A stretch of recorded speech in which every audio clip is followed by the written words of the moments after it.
మెదక్ జిల్లా రామాయంపేట్ మండల కేంద్రంలో నిర్వహించిన పోషణ పక్వాడా కార్యక్రమం ఘనంగా నిర్వహించారు. మెదక్ జిల్లా రామాయంపేట మండల కేంద్రంలో నిర్వహించిన పోషణ పక్వాడా కార్యక్రమం ఘనంగా జరిగింది. ఈ కార్యక్రమానికి ఎంపీ ఎం రఘునందన్ రావు, ఎమ్మెల్యే రోహిత్ రావు ముఖ్య అతిథులుగా హాజరై చిన్నారులను ప్రోత్సహించారు. ఈ సందర్భంగా ఎంపీ రఘునందన్ రావు మాట్లాడుతూ ప్రతి అంగన్వాడీ కేంద్రంలో తప్పనిసరిగా కిచెన్ గార్డెన్ ఏర్పాటు చేయాలని సూచించారు. కిచెన్ గార్డెన్ ఏర్పాటు చేయని చోట సిడిపిఓలపై చర్యలు తీసుకుంటామని హెచ్చరించారు. కిచెన్ గార్డెన్లలో ఆకుకూరలు పెంచి చిన్నారులకు పోషక ఆహారం అందించాలన్నారు.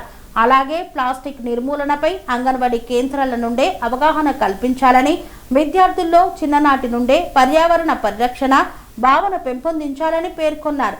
క్యాన్సర్ వంటి వ్యాధులకు కారణమయ్యే ప్లాస్టిక్ వినియోగాన్ని తగ్గించేందుకు అందరూ కృషి చేయాలని పిలుపునిచ్చారు. ఇప్పుడు నువ్వు మటన్ తీసుకురా అని చెప్పి ఆలస్యం లేదు. నీ కొడుకు ఏం చేస్తాడంటే మోటార్ సైకిల్ స్టార్ట్ చేస్తాడు. ఇంట్లో అమ్మ డబ్బా సంచి రాడు, స్టాండ్ తీస్తాడో లేడో మటన్ దుకాణం కాడిపోతాడు. మటన్ కొట్టి ఒకటో సంచిలో వేస్తాడు, వాటర్ కారుతుందని రెండో సంచిలో వేస్తాడు, పట్టుకపోవడానికి ఈజీగా ఉంటుందని మూడో సంచిలో పెట్టిస్తాడు. మొత్తం 3 ప్లాస్టిక్ సంచులు ఇంటికి తీసుకొని వస్తారు. ప్లాస్టిక్ మటన్తో పాటు ప్లాస్టిక్ వస్తుంది. అమ్మ ఏం చేస్తుంది, ఉల్లిగడ్డలకు వస్తుంది, ఎల్లిగడ్డలకు వస్తుంది, మిరపకాయల తొడిమేలు చెత్త చెదారమంతా ఈ ప్లాస్టిక్ పేపర్లో కట్టి ఇటువంటి చూసి కిటికీలకి అవతల వారేస్తుంది. అంతే, ఇక దయాదాక్షిణ్యాలు ఉంటాయి. కిచెన్ క్లీన్ చేయాలి, అవతల పడేసేయాలి. ఏడికి పోతుంది ప్లాస్టిక్ సంచి, డ్రైనేజ్లో పోతుంది. ఇక పొద్దుగాలైతే మున్సిపాలిటీలో తిడితేనే ఉండాలి. నీళ్లు పోతలేవు, మోరి పోతలేదు, చెరువులంతా ప్లాస్టిక్ వచ్చింది. ఈ ప్లాస్టిక్ అంతా పోయి రామాయణపేట ఊరవతలు ఉన్న చెరువుల్లో జమ అవుతుంది. సో మంచి సీజన్ వస్తుంది. చెరువు పక్కనే అంగన్వాడీ టీచర్లుగా పనిచేస్తున్నటువంటి సోదర సోదరిమణులందరికీ కూడా పేరు పేరున శుభాకాంక్షలు, అభినందనలు. 2 పిల్లలు ఉంటేనే పిల్లలు ఎక్కువ చేస్తారు. 2ని కంట్రోల్ చేయడమే కష్టమైపోతున్నటువంటి రోజుల్లో కొన్ని సెంటర్లో 15, కొన్ని సెంటర్లో 20, కొన్ని సెంటర్లో 30, ఇంకా పెద్ద సెంటర్లో అయితే 50 వరకు చిన్న చిన్న పిల్లలు, అభం శుభం తెలియని అమాయకులు, ఏది మంచి ఏది చెడు తెలియదు. ఎర్రగా మండుతుంటే పోయి ముట్టుకుందాం అనుకుంటాడు పిల్లోడు, ఎర్రగా ఉందని. అంత అమాయకత్వం నుంచి. అందుకనే ఆ పాట రాసిన కవి ఇఫ్ ఐఎమ్ నాట్ రాంగ్ ఆరుద్ర అనుకుంటా, ఆరుద్ర మనసుతో చెప్తాడు ఆ లేఖ మనసు మూవీలో. పిల్లలు దేవుడు ఇద్దరు కూడా చల్లని వారే. వాళ్ళు చల్లగుంటే మనందరం చల్లగుంటామని చెప్తారు. ఆ చల్లని పిల్లల్ని కాపాడుతున్నటువంటి మాతృమూర్తులందరికీ మరొకసారి శిరస్సు వంచి నమస్కారాలు తెలియజేస్తూ, భారత ప్రభుత్వం నరేంద్ర మోడీ గారి నాయకత్వంలో పిల్లలతో పాటు పిల్లలకి జన్మనిచ్చే తల్లి కూడా గర్భవతిగా ఉన్నప్పుడు తీసుకోవాల్సినటువంటి ఆహార పదార్థాలు, తల్లి బాగుంటే పిల్లలు ఎలా బాగుంటారు అనేటువంటి విషయాన్ని ఎక్కడికక్కడ గ్రామీణ ప్రాంతాల్లో తెలియజేయాలనేటువంటి ఉద్దేశంతో 2018వ సంవత్సరంలో భారత ప్రభుత్వం నరేంద్ర మోడీ గారి నాయకత్వంలో రాజస్థాన్లోని ఒక జిల్లాలో ఈ కార్యక్రమాన్ని ప్రారంభించి ఇంతింతాయి వడ్డుడింతాయి అన్నట్టు ఈరోజు దేశవ్యాప్తంగా ప్రతి పల్లెటూరులో అంగన్వాడీ బిల్డింగ్ లేని, అంగన్వాడీ స్కూల్ లేనటువంటి ఊరు లేకుండా పోషణ్ అభియాన్ అనేటువంటి కార్యక్రమాన్ని ఇంత గొప్పగా ముందుకు తీసుకుపోతున్న భారత ప్రభుత్వాన్ని, అదే రకంగా సహకరిస్తున్నటువంటి రాష్ట్ర ప్రభుత్వ అధికారులు, పెద్దలందరికీ కూడా మరొకసారి ఈ సందర్భంగా శుభాకాంక్షలు తెలియజేస్తా ఉన్నారు. ఈ మధ్యన చాలా మందిని చూస్తూ ఉంటాం.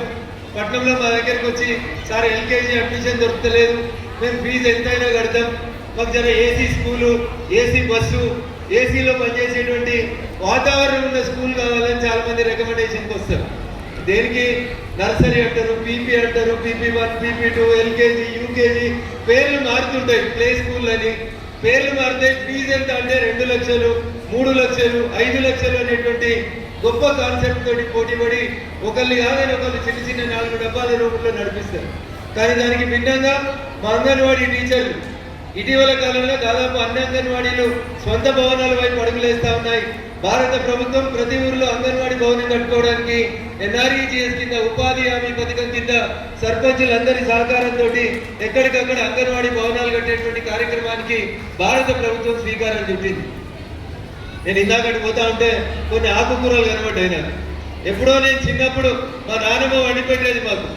ఆ ఆకుకూరల్లో చాలా ఆకుకూరలు కూడా మనకు దొరుకుతలేవు.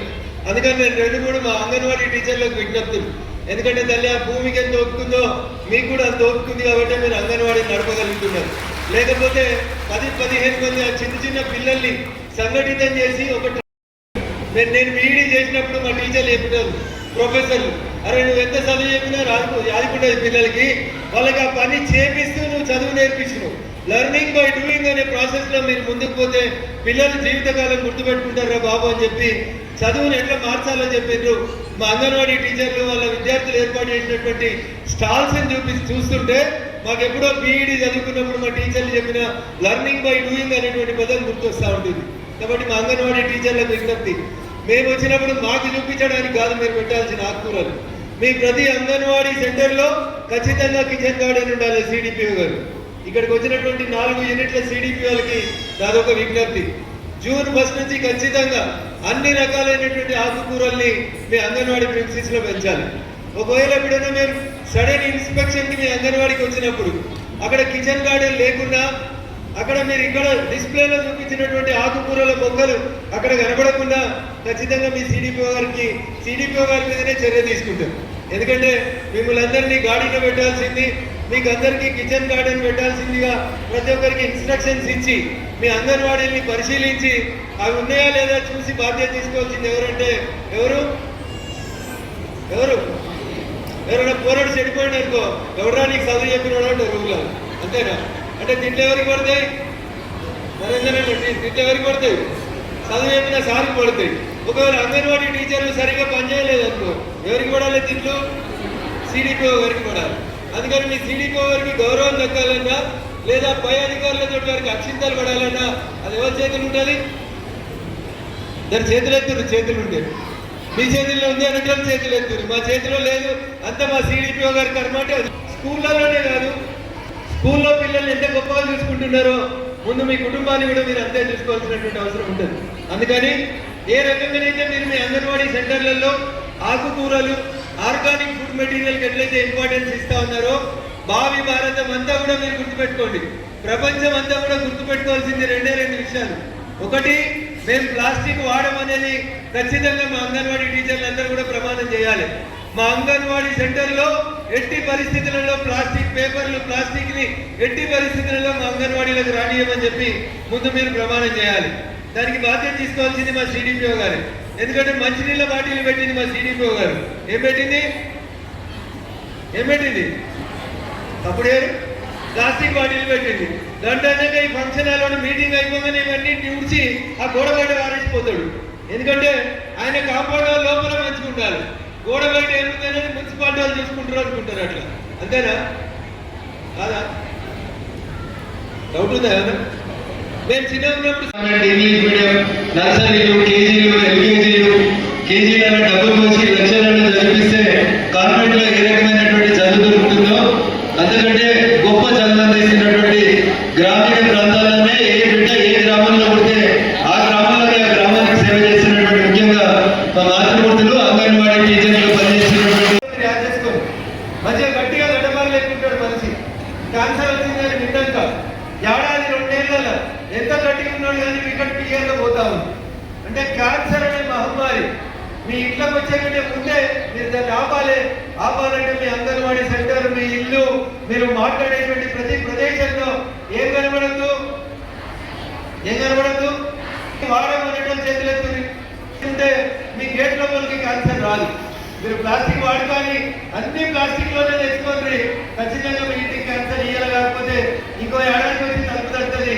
అది తలుపు తట్టినాక మనకు మాక్సిమం అంటే ఉండేది 5 ఏళ్ళ కంటే ఎక్కువ జీవన కాలం అనేది మనకు ఉండదు.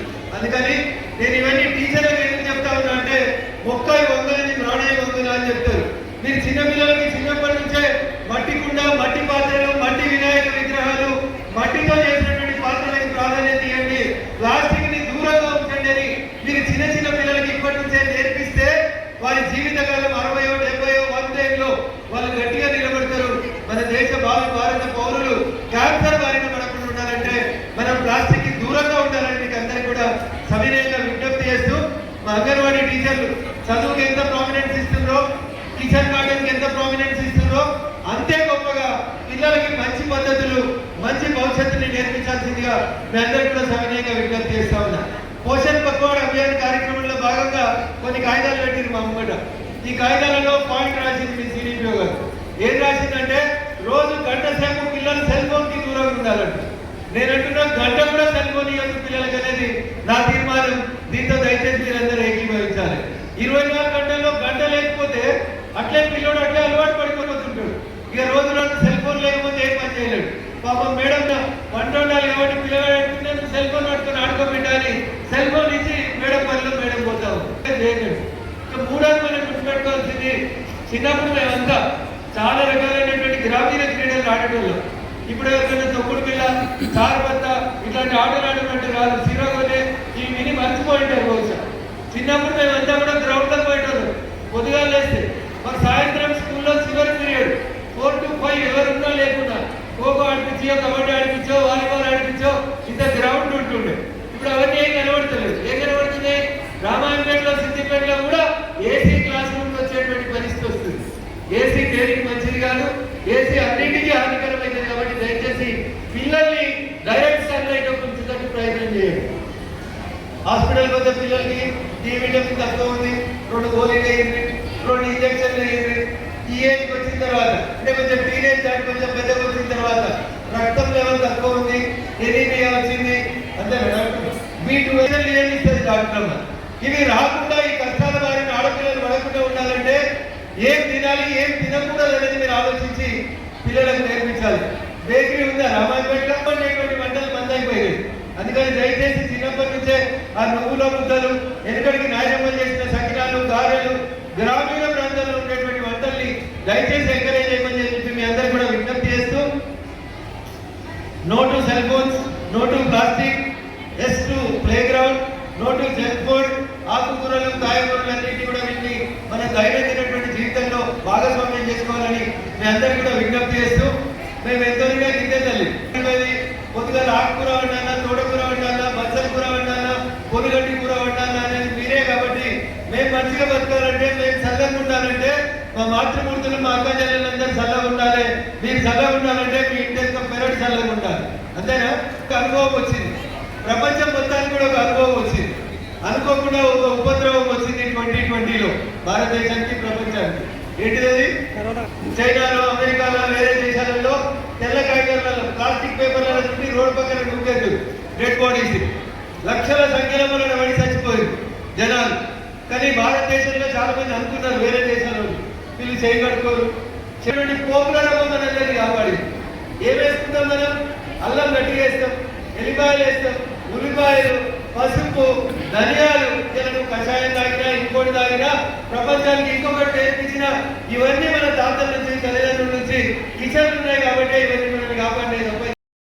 దేశవ్యాప్తంగా చిన్నపిల్లలలో, గర్భిణీ స్త్రీలలో పోషకాహారం లోపించడం వల్ల వస్తున్నటువంటి అనేక రకాలైనటువంటి వ్యాధులను దృష్టిలో ఉంచుకొని భారత ప్రభుత్వం నరేంద్ర మోడీ గారి నాయకత్వంలో 2018వ సంవత్సరంలో దేశవ్యాప్తంగా అంగన్వాడీల ద్వారా గర్భిణీ స్త్రీలకి, చిన్నపిల్లలకి సరైనటువంటి పోషణ పదార్థాలు అందించాలనేటువంటి ఒక మంచి ఉద్దేశంతో ప్రారంభించినటువంటి కార్యక్రమమే అంగన్వాడీలలో పోషణ్ పక్వాన్ అభియాన్ అనేటువంటి కార్యక్రమాన్ని ప్రారంభించడం జరిగింది. దాంట్లో భాగంగా ఈరోజు రామాయపేట సిడిపిఓ పరిధి లోపల ఉన్నటువంటి అంగన్వాడీ టీచర్లందరినీ ఈ సందర్భంగా నేను ప్రత్యేకంగా అభినందిస్తూ, ప్రజలందరూ కూడా సవినయమైనటువంటి అప్పీల్, ప్లాస్టిక్కి దూరంగా ఉందాం, ఆకుకూరలకి దగ్గర అవుదాం. ఇంటి వెనకాల ఉన్నటువంటి పెరట్లో ఆర్గానిక్తో పండించుకున్నటువంటి కాయగూరలు, ఆకుకూరలే మన భావి భారత పౌరులని మంచిగా తీర్చిదిద్దుతాయి. కాబట్టి చిన్నపిల్లలందరినీ ఉద్దేశించేప్పుడు ఆరుద్ర రాస్తాడు ఒక పాట, లేత మనసులు అనే మూవీలో, పిల్లలు దేవుడు చల్లని వారని.